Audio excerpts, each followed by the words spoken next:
am Cynthia Petty. I am the COO at Productside.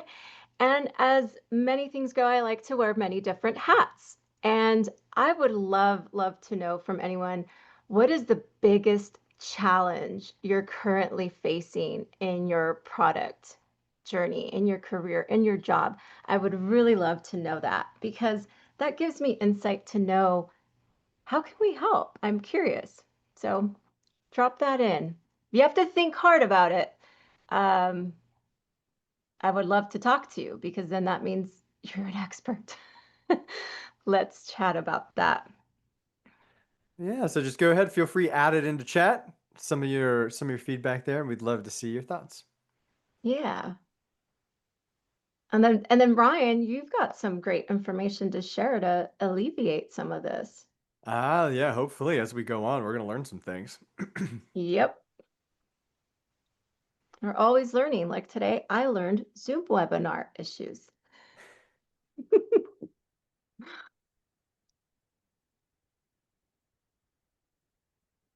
All right, so what we're going to do is let you all sit with this question. Feel free to add feedback as we go along to tell us your biggest challenges in product today. But Cynthia, why don't we get started? You had your chance to introduce yourself a little bit as our Chief Operating Officer, but I myself am Ryan Cantwell, Principal Consultant and Trainer at Productside, and I'm excited to be talking about product operations with everyone here today. So buckle in, everybody. We've got lots of good content.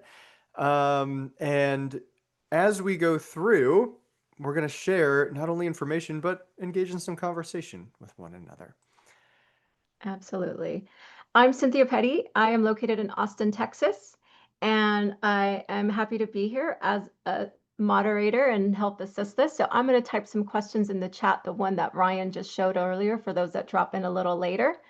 And yeah, let's get going, Ryan. All right. So as I said, everyone, thank you so much for being here. It's an honor to be here. And before we dive in, I'd love to talk a little bit about Productside because it is a team of people that is behind the scenes that brings this to you today. And at Productside, we know the challenge of building products, getting them out there that people will honestly, truly love and come back for more. Whether it's also the struggles of aligning stakeholders, anticipating customer needs, tackling never ending backlog. It's rinse and repeat. That's why we're here. So, and that's why we exist to be your product partner, focus on the outcomes, not just the outputs. And what we mean is putting that into practice. So the complete solutions for transformation. We have our tailored expertise in hearing and understanding the challenges that you have to offer solutions for you. And the invested experts, Ryan's one of them. We have Tom Evans, who's a colleague of mine in Austin, who is going to be doing a training in just a few weeks, a live in person training. And I might pop in. I know Tom really likes cookies, and if you like cookies, please join. Not only that, not just because of the cookies, because of the great information and content that is going to be there for you to learn. So with that, I know we can move forward to the next slide, Ryan, Mhm. because there's going to be questions. Absolutely ask your questions. Drop them in the chat. We'll be looking at the chat for those questions. We want this to be engaging. So as those come in, I'm going to let Ryan know that there's some questions there so we can answer as he's sharing the information and the topic of today's webinar. First question we get asked, is this being recorded and can I watch it later? 100% yes. It's going to be shared. The recording will be there for you to review and go back to it if you have to drop off early. LinkedIn. Okay, there's a community of LinkedIn. It's not just follow us to see what Productside is doing. It's a community to engage, connect, and network with other fellow product leaders, product team members worldwide. Ask your questions. We also share information, whether it's this webinar, hey, we have some topics, or we have valuable resources for you to use. So please engage. It's not just us, it's a community that's worldwide because we're here for one another. All right. All right, Cynthia, what do you say we start digging in? Absolutely. All right, well, everybody, as we get started today, just to give you a little bit of insight in what to expect, we're going to be talking about a few topics surrounding product operations, the tensions that result, and how we can alleviate some of those tensions. Looking at truly the strategic role that product operations provides to an organization, as well as how to implement it well. And I saw in chat explaining the ROI of investing in products to a skeptical C-suite. I imagine more than one of us might be having to deal with that. So we're gonna talk about it a little bit. Like truly, what is the value that Prod Ops provides to the organization? So let's get into it. So growth, as you expect, always brings tension of one form or another, whether it's more people, more products, more process, but not always more clarity. And product teams often become victims of their own success here. What worked at 10 people might not work at 100. And as we go through this section, we're going to be talking about scaling and alignment and how that leads to certain things that might masquerade as progress and how to overcome them. Because imagine you're at a company, it's scaling, you're hiring PMs, and they think they're building leverage. But what they've actually built is a meeting maze. Four PMs, four roadmaps, zero shared priorities, it could be. And it's like giving each firefighter their own hose, but no one's pointing at the fire. So eventually someone says, we need prod ops. And meanwhile, your customers don't care that your teams are misaligned. They just want their problem solved. If this sounds familiar, you're not alone. So think about it this way. Growth reveals cracks. More PMs, more meetings, more misalignment. Teams often respond by adding tools, rituals, or roles like product operations. But without diagnosing the root cause, it can become a little messy. So, prod ops often enters the scene as a response to chaos, not strategy. And this causes us to ask the question, are we solving a real problem here or just making the chaos more efficient? So look at it this way. Growth without alignment creates noise, and product operations shouldn't just manage the noise. It should help teams hear a clear signal. Now, growth, as we look at it, doesn't just add people, it multiplies ambiguity sometimes. And these symptoms don't become random. I like to see it as they point to deeper structural gaps that product operations is often asked to fix. And there's a catch. If you misdiagnose the problem, we install the wrong solution. And what I'm hoping to do as we go forward is to unpack some of those symptoms, such as role confusion. Maybe it sounds like product managers are running planning and sales enablement, or strategic misalignment, such as every team has a roadmap, but none of them match.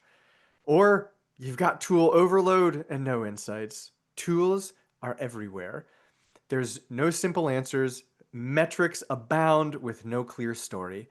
Or something like fake alignment. We say we're aligned, but we sat through the same meeting. So it's like, wait a minute, what's happening? So these symptoms aren't random, everybody. They're signals. But before we can reach for product operations, we need to know what problem we're actually solving. All right, so we have our first poll of the webinar. We'd love for you to engage with us. So if we could, we're going to launch that for you now. Let us know what you think. Which of these feels most true for your organization right now? And if Mhm. one's making you a little twitchy, you know that's the right answer. I love that. Our tool stack has a tool stack.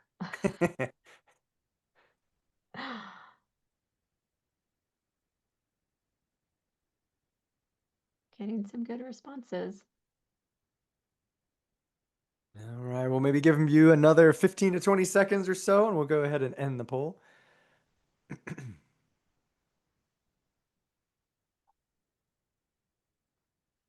All right, it looks like a winner Mhm. is emerging here.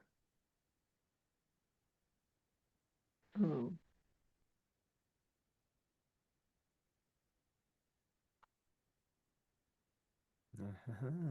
Okay, so we're gonna go ahead and end the poll now and share these results. So take a look at this, everybody. We've got a tie. We've got a tie. PMs are doing everything but product work. Man, have I been in those situations. That's tough. When you find yourself in a situation where you feel like you're not contributing like you're supposed to, and the it's tied with every team has their own roadmap and none of them match each other. So we've got different teams feeling like they're playing different games, which it can be tricky. But whatever you've picked, I want you to see it as a doorway into understanding whether product operations is the right move in the first place. Or is it just the loudest symptom on the table? So the goal isn't to kind of question and feel bad. It's to see with a little more clarity about our direction and how we proceed, and maybe leverage product operations as something that can help us. All right. So as we look at this, I want to reframe a little bit. I want you to see kind of what you're looking at as surface level problems that we can dig into to find deeper signals that might be at the root. So most teams in my experience don't misdiagnose the problem because they're sloppy. They misdiagnose it because the pain is the loudest and the root cause is often very quiet. So most teams don't suffer from lack of effort. They suffer from misdiagnosis, in fact. And each of these top rows that you see here on the slide are complaints that are often very visible. Like I said, they're loud. People see them. And they're painful. People have emotional reactions to these things, and that's okay. But the pain sometimes can be just a messenger. The actual problem might be underneath and it might be expressed through that symptom. So let's look at overwhelmed PMs first. Maybe we feel a little bit that way, and maybe you're probably wearing too many hats. And we can see the underlying symptom or root cause there is your role and responsibility isn't very clearly defined. Or maybe you have too many tools, but that's not a tooling problem. It's a decision ownership problem. Who is making decisions and has responsibility to do that? Or maybe deadlines are being missed and you're chasing deliverables, where instead we should be solving for validated problems, not looking at the outputs of the work that we're doing. And finally, metric obsession, where we're beholden to the dashboard. Doing that is probably a sign that no one's defined what success even looks like within the organization. So I want you to start to think about what are these signals that I'm hearing? What might be at the lay underneath that we can expose to start to point us in the direction of how can we best address these things, and is product operations the right choice? Because this is where operations often gets pulled in to these things. But unless you solve for the root cause itself, we're just wrapping gauze around a broken bone. It's not going to do anything. So don't install product operations to quiet the noise. Use it to uncover the signal and find what's actually broken. And that's where it will help us best. All right, so now let's talk about what product operations is, what it does, and where it adds value. So we're going to start to get into that ROI question through this section, Cynthia. It's going to be great.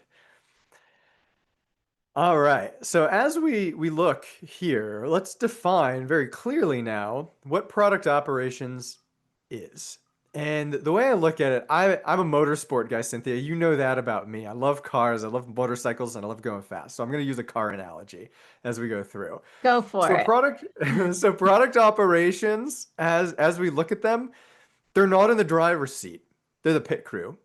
They don't own strategy. They ensure strategy gets traction. So when product operations is done right, it's removing friction so the product manager, who is in the driver's seat, can focus on decisions, not chasing metrics or wrangling meetings. So let's make it concrete real quick. The driver of the car, the product manager. The pit crew, product operations. The tires they install, the tools you use. The fuel that goes in the engine, all the insights they bring to the table. And as I'm painting this picture, just picture an F1 team pit crew. The driver is talented, but without a pit crew, the car doesn't finish the race. The driver can't change their own tires or fuel their own car mid-lap. Product operations is that pit crew. They're fast and efficient and essential. You don't win races by shouting at the driver to go faster. You win them by removing things that slow the driver down. And that's what product operation is doing. So prod ops isn't about control. It's about acceleration. When done right, it's amplifying strategy by clearing the path to execution. So if product operations removes friction, what kind of friction are we talking about? And in our work with clients, we found that it shows up in three consistent places: how your team works, how they coordinate, and how they use data. So I want to break those down coming up here. All right, so let's take a look at this. Product operations does in fact add value in very meaningful ways for a product team and at an organization. The first one is the discipline aspect. They are maximizing and or reducing inconsistencies and reactivity, making things more proactive and in fact consistent as they do. So at one organization that I have experience with, every product manager had their own sprint ritual, their own backlog format, and their own launch readiness checklist. It wasn't autonomy, it was a mess. So product operations, once they came into this situation, was able to introduce a shared cadence, standardized rituals, and offer reusable artifacts. So within a quarter, they were able to increase velocity, smoothing out everything. And that allowed PMs to stop reinventing the process every sprint cycle to try to figure out the best way. Everybody was working from the same playbook then. So the PMs finally had space to think about the meaningful things that they do, like the strategy, setting a vision, how they create value for customers through their product instead of worrying about how to run the teams internally efficiently. So that's our discipline. So translation is next. Product operations is going to eliminate launch misfires and alignment debt. The product team kept launching things that go-to-market teams didn't understand or even ignored sometimes. So a new product operations lead can join this situation and they can build a launch readiness checklist or lead cross-functional previews and simplify roadmap communications. And suddenly, sales can start selling what was built. Marketing can stop asking, what's this feature even for? So that can leave stakeholders in your organization feel like they're finally rowing in the same direction. Things are aligned. And gosh, I don't know a better strategic enabler than alignment. So that's our translation. They act as this conduit, helping all the teams understand what we're doing and how we're doing it. So Ryan, what if, sorry, it may not be Yeah, the no, right go ahead, question, Cynthia. but where should prod ops report and or like, it's like, let's say it's my first 90 days, if it's prod ops, Yes. what should I focus on? Ooh, okay. So let's I heard two questions Yeah, there. so let's do the 90-day one. Let's say I'm starting fresh new right now. Okay, What starting do I focus? starting fresh new. So whether you're a new product ops person or you're somebody who's going to wear that hat for a little while, what I would encourage you to do is start with one friction. Like look for one point where you think you can create value to smooth the way towards clarity and enable strategy. Find where product managers or stakeholders are losing the most time. Fix Hmm. that. So, for example, if every launch feels like a scramble, maybe you can introduce a new enablement tool like a go-to-market checklist. If roadmaps are misaligned, for example, you can run one unified planning cadence to try to bring everybody together. But your goal isn't to be everywhere and do everything at first. In fact, I would encourage you to focus on one thing at a time.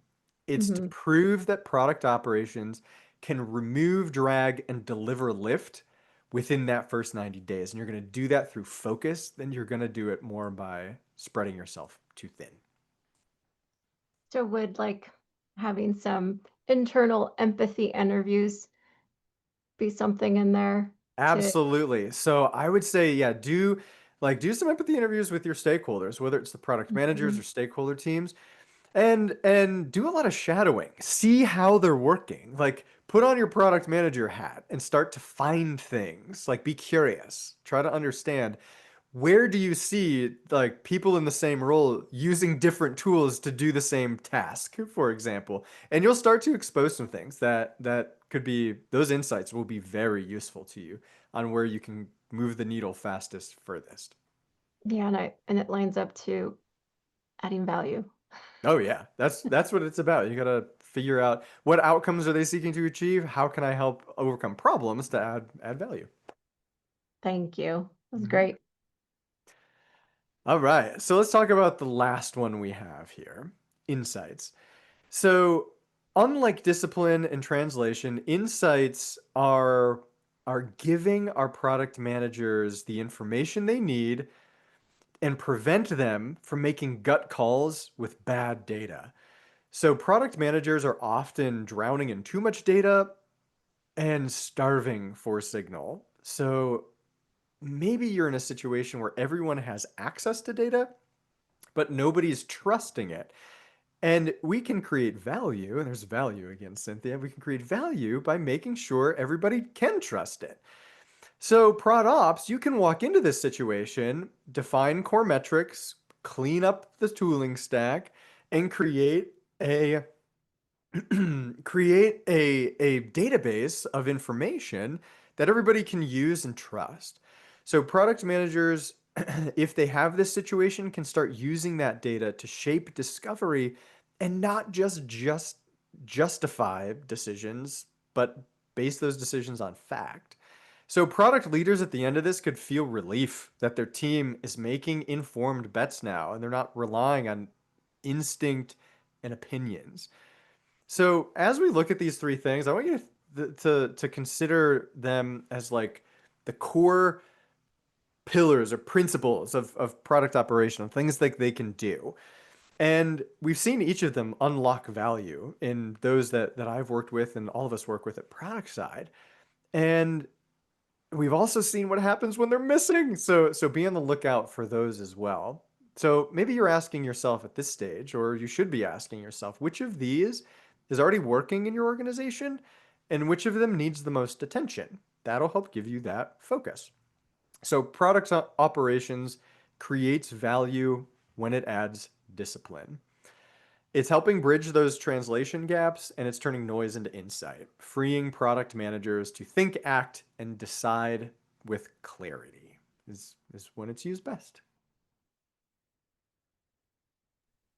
I have another, it's just a question that Oh popped up. yeah, go for it. Um, so there's, I like how I love this information. So let's just say, for an example, you're coming in and there's resistance, right? Product manager's like, I'm the one leading. To your point, they're the ones driving the car, right? Yes. And then there's resistance, like what are you gonna do, right? How would have I'd love to know if there's a time that how do you remove some of that resistance? Yeah, some resistance. This is interesting because if their product management team might be a little bit resistant to this, like you run into the situation of people feeling like you're in my territory, like Yeah. because they might find themselves they were kind of doing product operations a little bit off. I hear people say off the side of their desk. We're going to talk about that in the next slide a little bit, where you've got a product managers trying to be a product person, but they're kind of doing this stuff on the side, and maybe they enjoy doing it. But no, I think if you can start to empathize a little bit with those product people and you can Mhm. start to show them what will make their job easier tomorrow by listening, and then we can start building that. We don't maybe want to just lead with frameworks or tools, but lead with friction. Like where do they have the pain? Like where's the rub? And show them and maybe collaborate. Like, don't just say, no, that this is mine now, but maybe co develop solutions to remove obstacles that product managers care about. And that's going to earn their trust. So Mhm. the moment they see a product operations person enabling them, not policing them, they're going to shift from resistance to relief. Like you're going to see a marked change in how they approach things. So it's also that piece of you're holding someone might be holding a little too tightly to that hat, It could be. right? Yeah. And let me help and make you go faster. I'll Mhm. take that hat. There we go. Yep, and that would be it. And that could take some time to warm up, and that's where that work together, like be collaborative at first, and then Mhm. transition more into more autonomy as you go forward. All right, I Awesome. love that question. All right, so let's look at this. This is as we think about these all these concepts from a product operations perspective. We now know what product operations is and where it can work. Let's discover where you might be able to enable action. And most organizations that we work with, I'll be honest, start at stage 1 or 2. And if you feel this is where you are, it's exactly where you should be. Don't get overly concerned about trying to be too mature. So this is a journey. And maturity isn't about just adding a headcount, like add the product operations person. It's in fact about understanding those underlying problems and driving clarity about how we can best solve them. So, so not every team needs product operations right away, and that's okay. The goal isn't to have prod ops, it's to need it for all the right reasons. Like we need to know why we need it and apply it in a way that's meaningful. So this model helps us assess your maturity, not just your head count. So let's work through the maturity model real quick. We're gonna start at the top at stage 1. Amber, I see you're coming here. I've had a lot of side hustles on a few teams. I can empathize with that too. So that's at stage 2. All right, so let's start with stage 1. No ops, where everyone is kind of doing their thing. Everyone has maybe their own little corner of ops they're doing plus the other stuff they're expected to do. So it's kind of like systems are being taped together a little bit. And product managers can become part-time project managers. That's project with a J, not product with a D.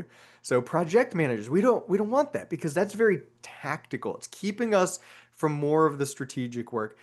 And if we see ourselves at this stage of maturity, the question then is how do we get to the next stage?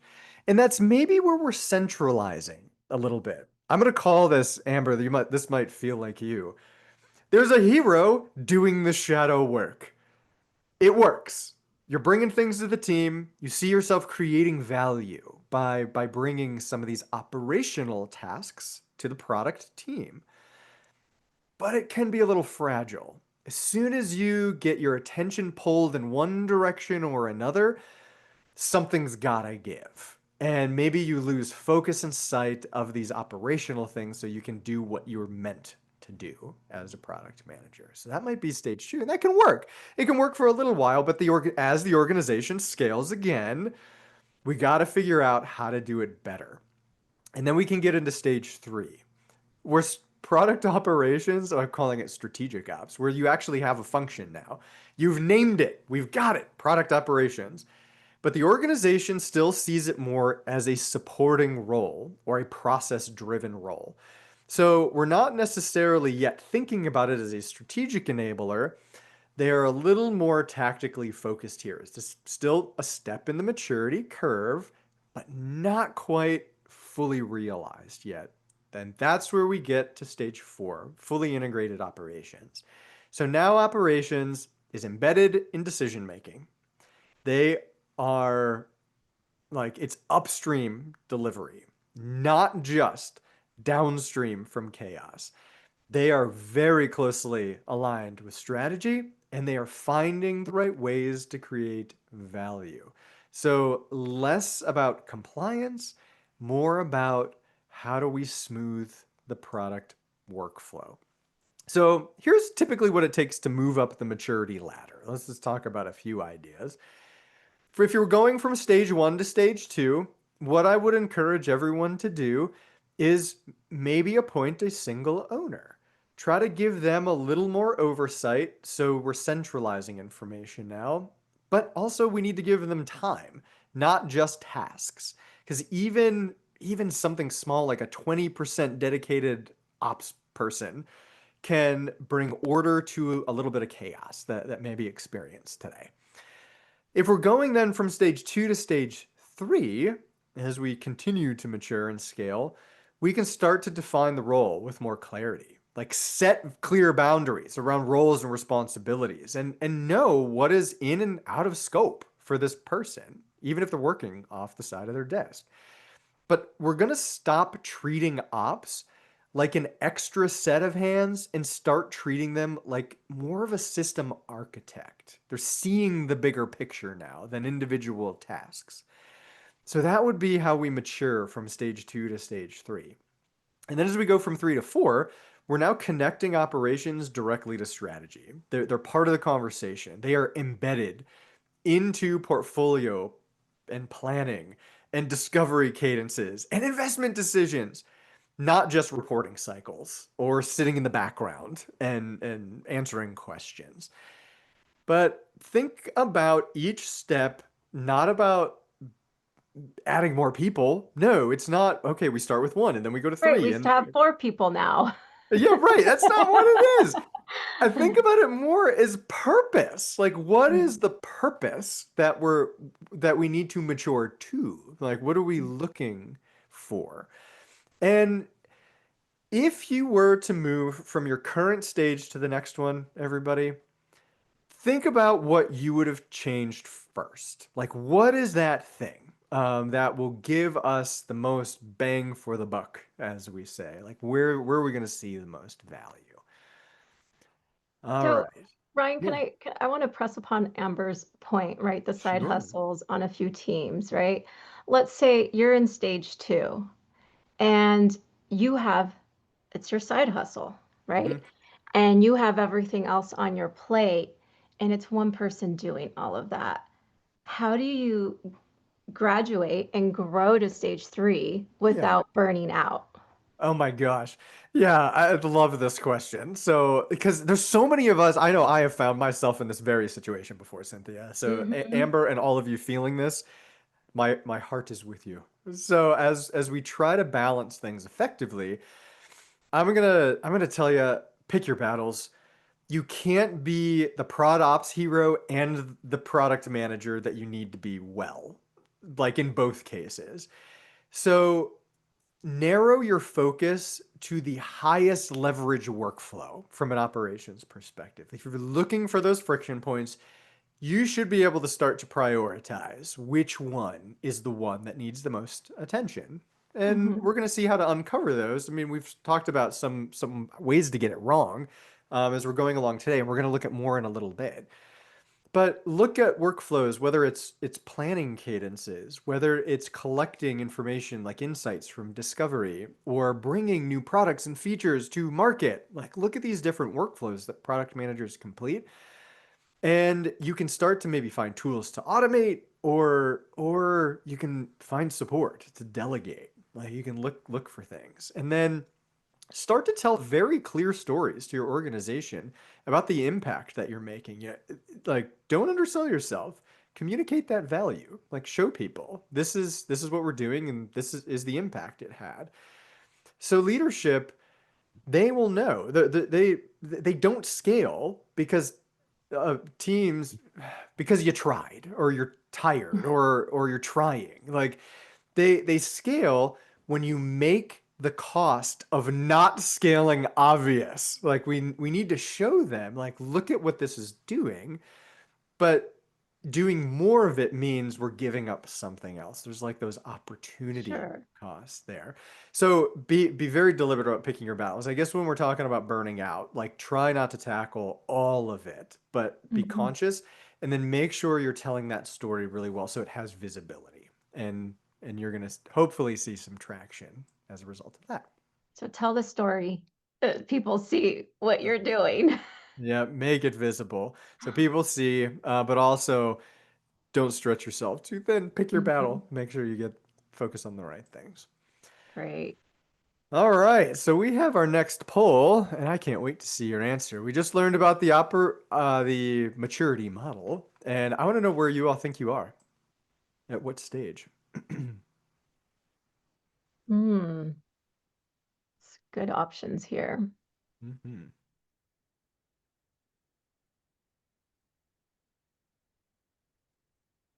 Let's see a lot of side hustles.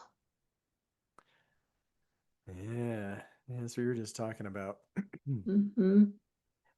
Yeah, and I know this is one thing as we allow responses to come in. So Cynthia, I've got a something that's a pet peeve of mine.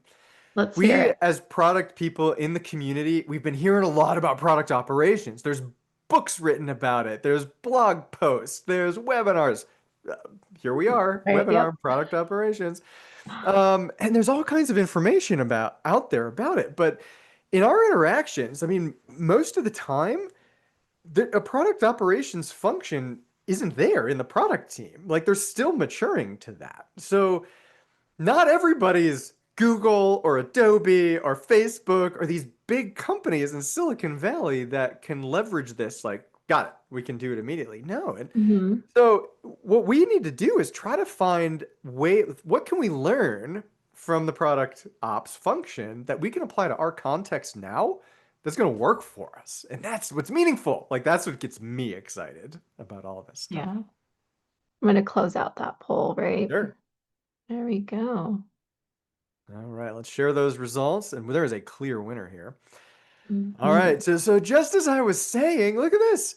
A majority of us here today we're at stage one, no ops. Every process might be ad hoc, every roadmap is custom, and the group chat is the workflow. So we're using Slack or Teams for the workflow. Because that's the way to do it, right? So- but that's the thing. I don't want anybody to see that and think, "Oh Oh, boy, we're not doing it." So yeah. no, it's important to recognize where you're at in the journey and Hmm. how do we take the next step.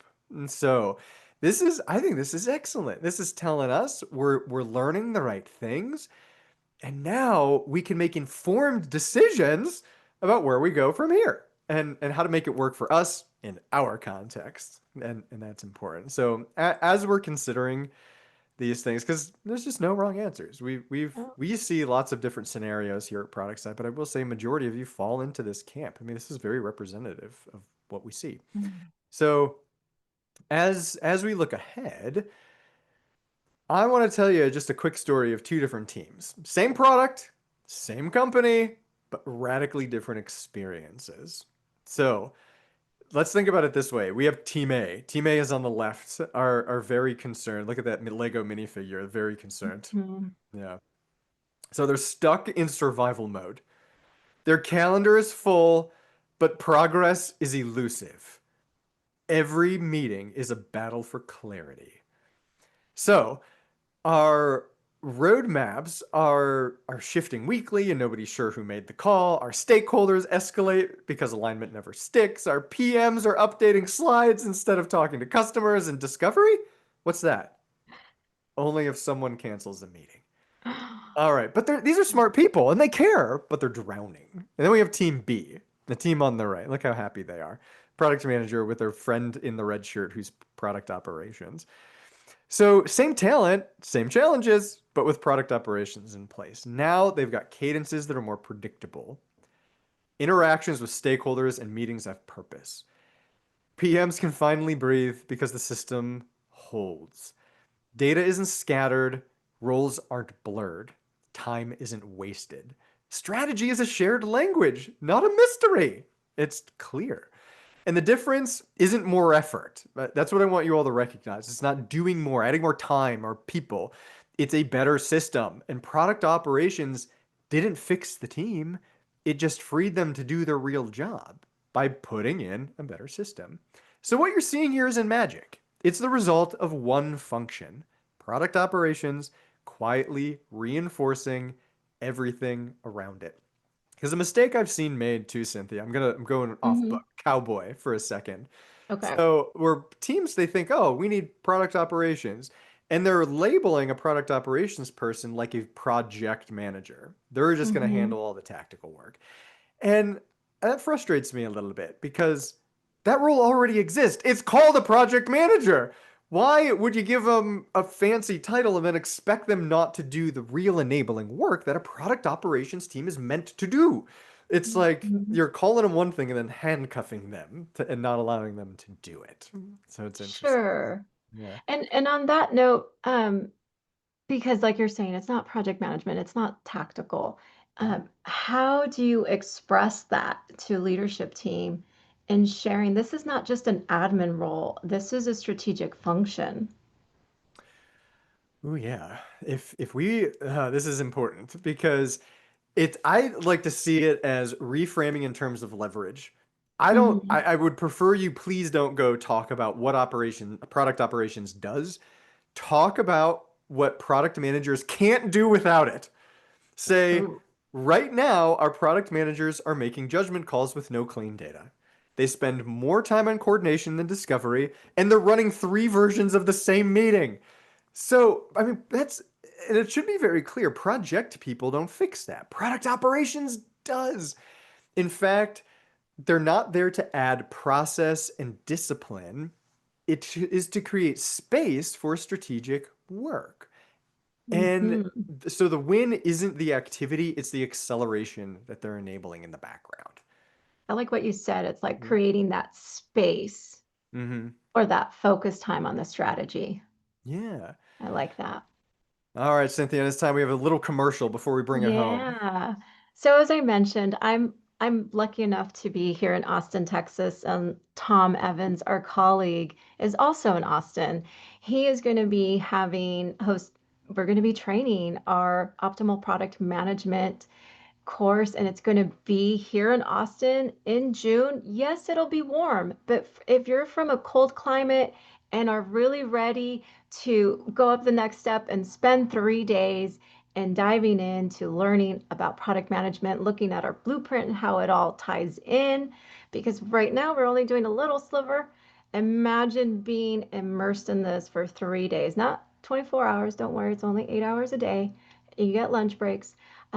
We invite you. There's only a few seats left, and it's always great to see product people in person, just learning and then going home and to their work and applying this because we do love to hear the success stories, and we do hear that. So I just wanted to Absolutely. point that up.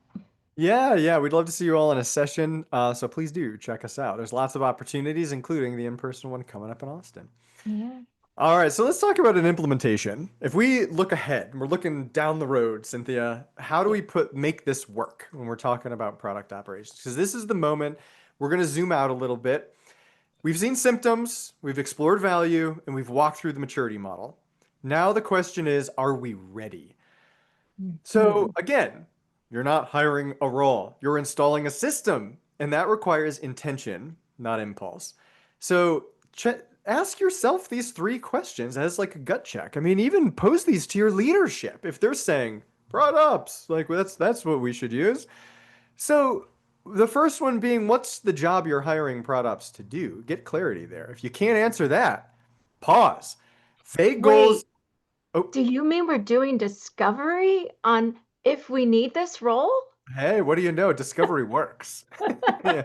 Yeah, it's because without it, vague goals leads to vague outcomes. We're not going to be successful. Hmm. As our second question, we're going to start to learn what decisions or workflows will a product operations team enable, and product operations should create lift. Where are your teams stuck today? That's your insertion point. Like, Please help us here. And off you go. Well, and finally, we've got how will you know it's working in those first 90 days? You won't need a dashboard. It should just be visible. The difference that is. And Mhm. we want to look for, is our team less reactive now as a result of product operations? Are product managers spending more time on discovery than decks, or not doing that tactical work off the side of their desk? So again, it's not about accelerating scale, like scaling quickly. It's more about being intentional. Like, how do we take those meaningful steps first? So remember Team A and Team B, our little Lego minifigures? The difference wasn't headcount, it was clarity. And Yeah. the questions here can help you find where you can make clarity happen. So most failed operations functions didn't fall apart because of people who didn't know what to do. They collapsed under the best of intentions without clarity. Maybe they did try to scale too fast. Maybe they tried to install too much. And or they forgot to ask why they were doing it in the first place. Like, that's so important. That's that's the mindset that matters here. So we use product operations like a instead of like a department. I want you to think about them like a product, and that's what we know how to do well. So bring it back to your product muscle. Identify the pain. Go back to that team A moment, the worried little minifigure on the left. What's creating drag for the product managers? That's our problem statement. We can start small, work iteratively. I mean, think about it like an MVP. What's the lightest, fastest way to test whether product operations can reduce friction and improve decision quality? And finally, test, validate. Like we saw in the maturity model, it's a journey. No need to leap to stage 4. Try one ritual, track one metric, align the team, watch what happens, and build on it. So I do have experience with a company who tried to launch product operations by rolling out 5 new templates, 3 new dashboards, and a monthly steering committee meeting before anyone knew what problems they were trying to solve. They felt good about doing things. And it didn't work. So they had to go back and reboot it. And this time they asked one question during the reboot, and that was, where is our product management team spending time that adds no value? And the answer Mhm. was chasing data. In this case, we focused. Aha. They they got it. They need more information for better insights. And they built an insight ritual. By having that ritual and getting that single win created the credibility to build more. Like, this is how we can use product operations to get more.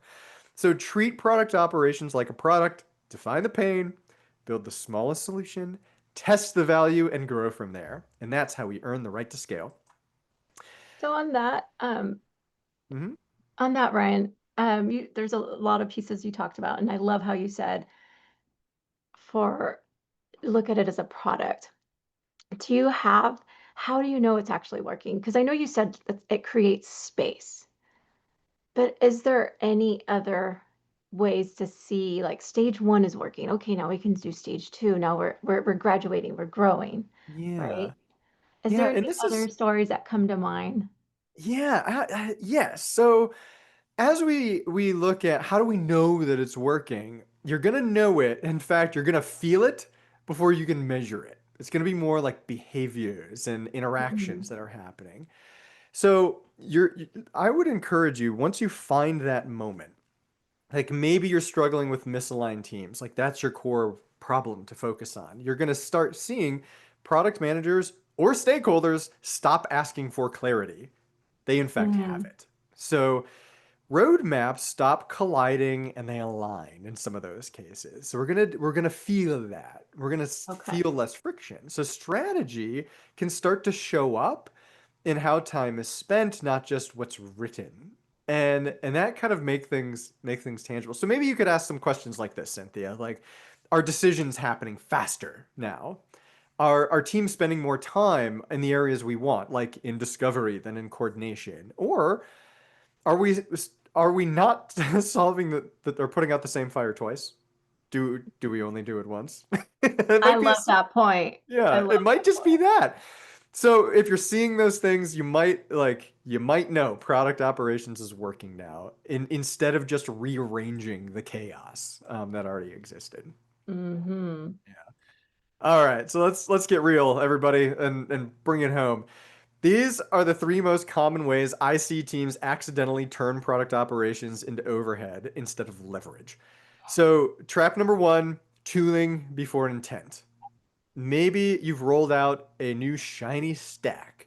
So, without first answering what problem you're solving. So, the tip here is don't lead with tools, find the friction. What is slowing the product managers down? That becomes your entry point again. So trap number two is look for metrics without decisions. Oh, another pet peeve of mine. People love tracking everything because they can, not because they should. You've got dashboards and scorecards and heat maps, but nobody knows what to do with this information. Like, what happens if we see this number go up or down? Nobody can answer. So we need to anchor on the metrics that matter to know what would we do different if we see this change. Always be asking that question. If you can't answer it, if no decision can be made based on the data, it is not useful and you get rid of it. It is noise. Gone. And then finally, and my favorite, what the image shows here, ops is a cop. I love the little play on words there, Cynthia. Ops is a cop. Product operations becomes the gatekeepers of process purity. Like they're writing tickets left and right, and they become like the traffic cop. So product managers, instead of feeling enabled, they feel policed and not supported. So Hmm. treat the position as a coach, not a cop. They should unlock flow, not dictate form. Shift from compliance to enablement. You don't need to avoid complexity. You need to avoid confusion. That allows you to define what product operations is for, or you risk building the illusion of progress without the reality of value. All right. So let's close out here. We got one more poll and then a few words to close ourselves out. But value doesn't come from having operations. If I haven't stressed that, I don't know what more I could do. It comes from using it on purpose. When it's done well, product operations doesn't just support your team, it unlocks their best work. So think of product operations like a power tool. If you pick it up without reading the instruction manual or measuring the material you're cutting, you'll cut the wrong thing. But when used with intention, it turns slow manual work into something sharp and scalable. The tool didn't fail, the setup did. And that's what's going to help us. All right, so tell me your next move, everybody. So let's launch the final poll. Based upon what you've heard today, I want to know what you're going to try first. And I want you to pick the one that feels real, not ideal.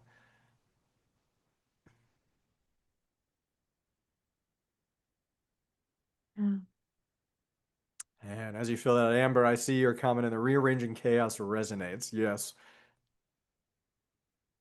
you are not alone there, my friend.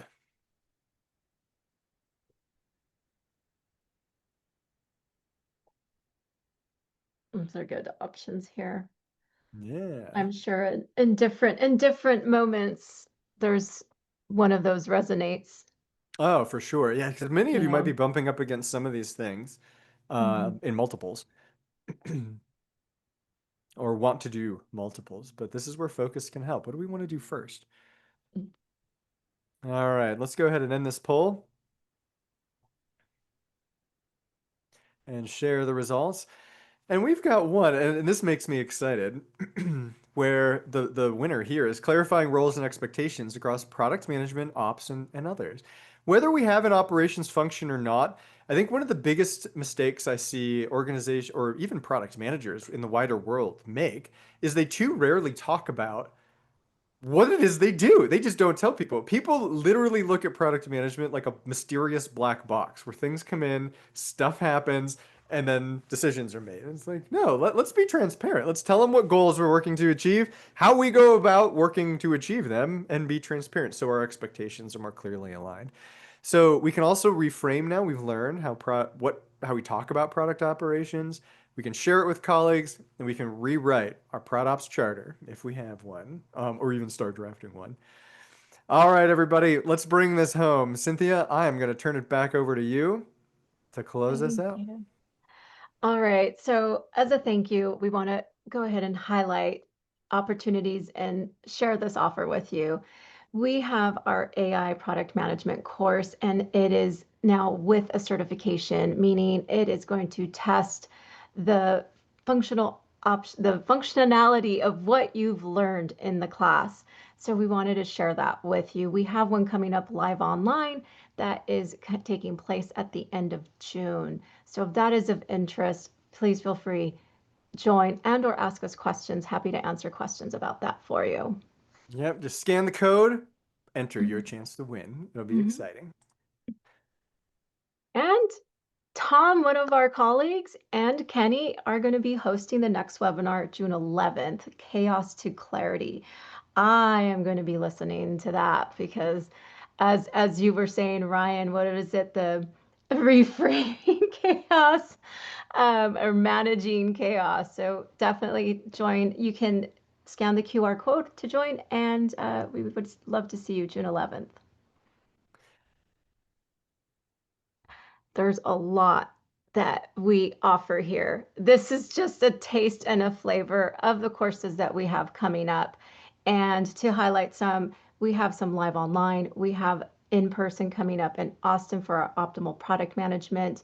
And our AI course is also coming up live online. So if you're interested, take a look at the QR code. You can scan it and or again, you can message us. We're happy to answer questions. All right, very good. All right, everybody, that concludes our webinar presentation for the day today. We appreciate all of you participating in chat, asking great questions, and we can't wait to see you at future product side events that we're going to be hosting. So please do connect with us. Thank you, everybody. Enjoy Thank the you. rest of your days. Have a great day, everyone. Bye.